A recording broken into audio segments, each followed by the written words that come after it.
الحقيقة نساء الأمة إلا أن تقدم هدية رمزية بهذه المناسبة السعيدة من طرف نساء الأمة، وسوف تقدمها الأخت ناجية لسي محمد المرواني.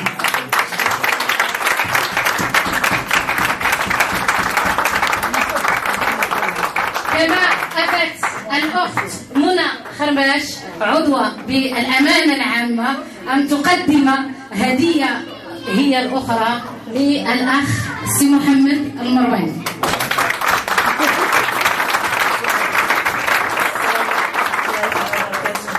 الرحيم السعيد وحيا الله العاملين. في الحقيقة عندما حدث بنا هذه النازلة ظننا كلنا أنها نازلة فعلا، وكانت فاجعة بالنسبة إلينا يعني جميعا، ولكن سبحان الله هذا كانت مقاييس الدنيوية مقاييس الإنسانية، ولكن الله سبحانه وتعالى كان يملك مكرا آخر لا يعلمه إلا هو سبحانه وتعالى. وهذه المحنة كانت في الحقيقة منحة من الله سبحانه وتعالى. وأنا عندما كنا في غزة منذ سنتين تقريبا كنا نذكر دائما الأستاذ المرواني، يعني لم يغيب أبدا عن أذهاننا. فأنا هذه بعض الهدايا التي أتيت بها من غزة أهديت لي، ففي كل مرة كنت أقول لزوجي هذه لاسم محمد المرواني إن شاء الله عند خروجي منها.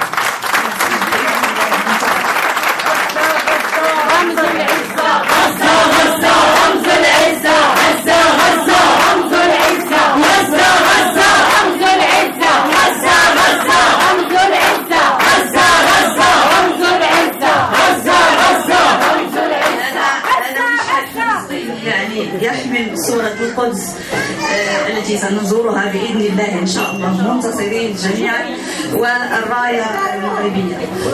وهذا مصحف أهدي إلي من طرف والد أول وليد ولد على يدي في غزة واسمه يحيى، فهذا من أبو يحيى وأم يحيى أستاذ المرواني. الله أكبر. هذا كتاب للأستاذ غوتي هو أصول دراسات الأمن القومي، كان أتذكر كانت لنا 3 نسخ، واحدة لي واحدة لي واحدة لك زين. الله أكبر تكبير، الله أكبر تكبير، الله أكبر. ومفاجأة أخيرة، معي على الهاتف الأخت أم بلال شراق، وهي رئيسة الحركة النسائية بغزة، وكانت دائما تكبير الله أكبر تكبير الله أكبر تكبير الله أكبر. السلام عليكم، كيفك يا أم بلال؟ يلا الله يرضى عنك، يلا خذي كلمينا كلمتين.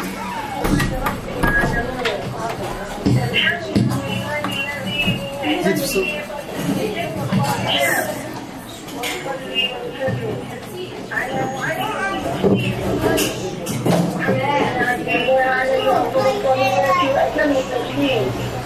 وعلى من كان على دربه واستنى بسنته الجمع الكريم.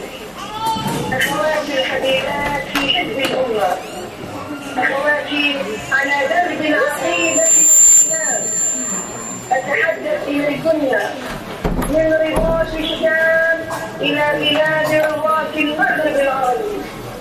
أتحدث إليكن في هذا المساء لأقول إليكن، أقول لهذه الوجوه الطيبة المشرقة التي من الله عليها وأن كان هذا الإفراج عن الأخ المجاهد وانبطن المناضل الأستاذ محمد المرواني أمين عام حزب الأمة.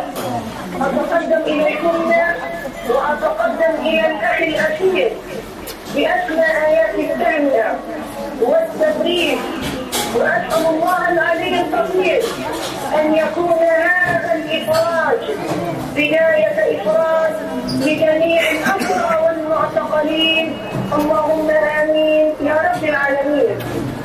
أيها الجمع الكريم، ما أجمل أن يعيش الإنسان بهدف، وما أعظم من أن يضحي من أجله وما أروى أن يرى ثمرات هذه التضحية.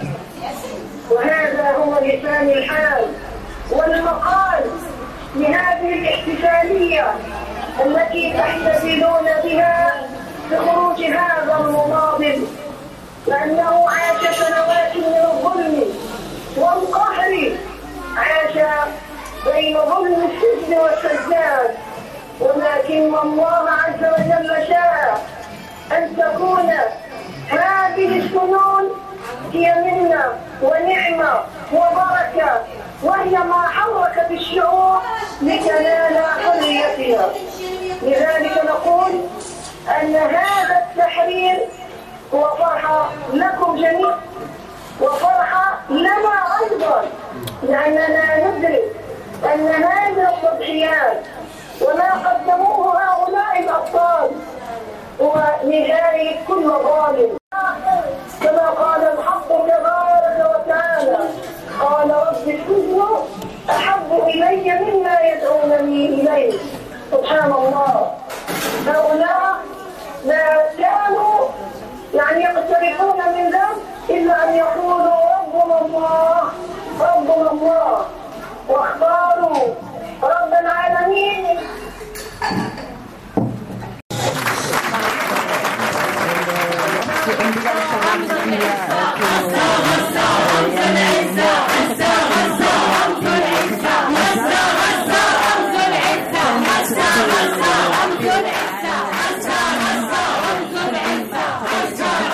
حزب الأمة مع ورفضها لاعتقال الأستاذ محمد المرواني وفرحها الشديد بالإفراج عنه.